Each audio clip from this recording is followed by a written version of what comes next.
Hey, what's going on everyone? It's Deggy again, back with yet another Disney Lorcana card of the day. And as you can probably tell, today's card of the day is going to be Yzma, Alchemist. Now, Yzma is a 2-cost Amethyst card. She is inkable, which again means you can place her into your inkwell. She has 2 strength, 2 willpower, and 1 lore. She has 1 ability and it's pretty good. It's called You're Excused. You're excused. Anyone else? Whenever this character quests, look at the top card of your deck. Put it on either the top or the bottom of your deck. I should also note that I don't do this like a ton unless it's relevant, but as far as her characteristics go, she does have the villain characteristic, and this is going to be important in a little bit. Also, she's a common, and she's also a promo card. So if you are lucky enough to get the Lorcana organized play at your local game store, or you happen to find a local game store, you know, whatever, that does have the organized play, Yzma is going to be one of the 3 cards you can get as a promo card. And that's just Yzma, Hey Hey, and Detective Mickey. Otherwise, in the actual set, Yzma is a common, so she's pretty easy to obtain. Now, what do we feel of this ability? 1, it's pretty good. Let me cite 2 examples of why being able to control the top card of your deck is very, very good. Say you're playing Amethyst and Sapphire. On your second turn, you played Yzma. On your third turn, you put a resource down and you are holding a Mickey Mouse Detective. And you want to play it. But wait, you're going to take the top card of your deck. Quest with Yzma first. Look at the top card of your deck. And if you're going to put that card on the bottom, let Mickey Mouse put it into your inkwell. You're probably not going to see that card anyway, right? But if it's a card you need, like if you're like, oh my gosh, this is so important, I need this card, then don't play Mickey Mouse. Play something else, because you're going to need to draw that card on your next turn. Had you just played the Mickey Mouse, you would have lost that card. You would have never known it, I suppose, because it would have gone straight to your inkwell. But with Yzma, at least you can know what that card is. In a different scenario, within the same color, if you're still playing Amethyst, turn 2, you play Yzma. On your second turn, you put a resource down. Maybe you want to play the 3-cost Maleficent that lets you draw a card. Well, quest with Yzma first. Look at the top card of your deck. If it's something you want to draw, leave it on top, then play your Maleficent and draw that card. If it's something you don't want to draw, put it on the bottom, use your Maleficent, draw a new card. That's very, very good. You're going to get Yzma's effect to go off at least once, right?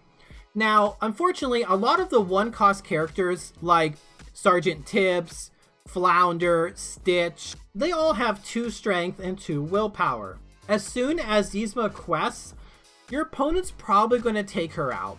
I know if I let my opponent keep a Yzma in play, they're going to be able to control their draws, and that might not be good for me. I want it to be a bit more random for them, so I would want to take out the Yzma. But if I'm playing Yzma and my opponent lets me keep her in play, that's going to help me control my draws for a couple turns and get my combo going, get my strategy going, because I'm going to be able to draw the cards I need to get everything in play.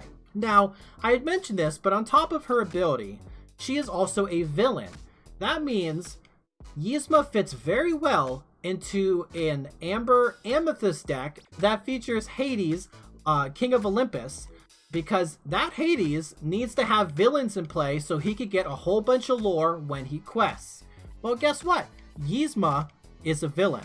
Yzma fits very well into that. We have a ton of Amethyst villains. In addition to Yzma, we have Jafar, so many different forms of Maleficent. There's like 3 of them. And then you also have Dr. Facilier, right? So those are all villains, and that's not counting villains in Amber. We might see some more, but you also have like the 4-cost Hades. He's a villain. So we got some options. A villains deck I think might be pretty strong if you can get to that Hades. You're going to have your Hades in play and probably shift them for 6 resources. But either way, you're going to get some lore. Yzma can help set up that combo. You can rearrange your cards, make sure you get the Hades, get some more villains. The other Amethyst cards allow you to draw cards. With Yzma, you can control that as well. She's pretty solid. I don't think she's a bad card by any means.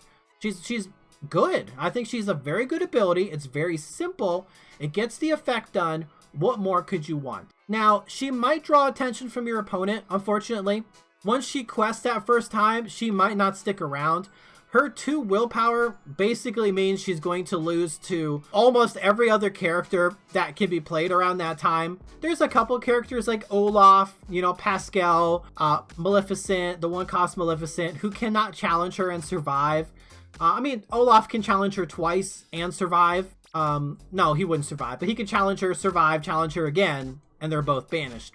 Regardless, there are a lot of turn 1 characters and turn 2 characters who would gladly trade into a Yzma and probably survive. I mean, you got stuff like Prince Eric, Donald Duck, Minnie Mouse. They can take out Yzma and stick around for a turn.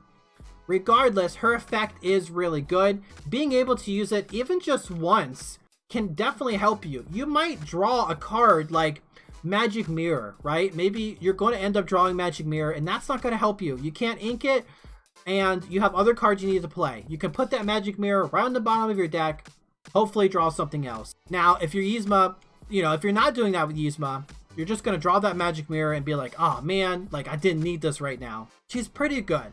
I think she's very, very solid. She's very simple. She has a very simple effect, but what's important to note about her is you want to use her effect like immediately. You don't want to play other cards and just forget. Because you might get so excited on your 3rd turn, you're like, oh, I'm going to play my Maleficent, I'm going to draw a card. But you had Yzma in play. You could have used Yzma first. And I've been there. Everyone's been there. Same with Detective Mickey. Any way to control the top card of your deck, you got to use Yzma first, I suppose. Use her, see what's going on, and then do your other thing. So you got to get into the habit of when you're able to quest with her.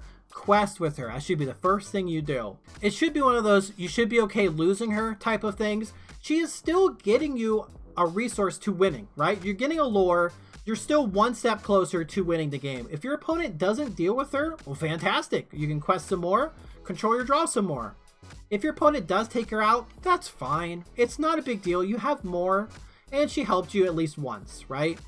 She is also inkable, so later on in the game, if you find yourself not needing to play her or not wanting to play her, you can always ink her. She isn't bad for sure to play later on. There's a lot of other characters I would feel bad playing, but if I played Yzma later on in the game, I could be like, oh, okay, not bad, because on my next turn I can quest with her and I can control my draws. Maybe I can get into a draw card or something, a bigger character, whatever. I can at least kind of get myself back into the game, even just that one time. It's not bad, right? She's not bad.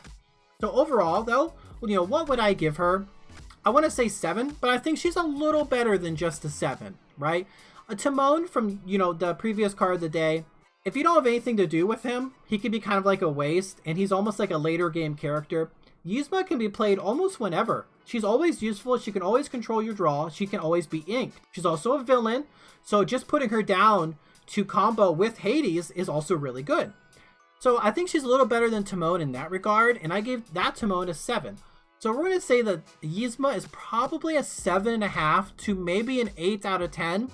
I do think she should be auto-included in any villain's deck for sure. In an Amethyst deck, there might be other cards you want to play instead. I know I personally play Amethyst, Ruby and Amethyst, and I don't play Yzma because I do other things, but she's not a bad card, by any means. But again, she just might not be for every Amethyst deck, but she really shines in the deck she's in. So like a good villains deck.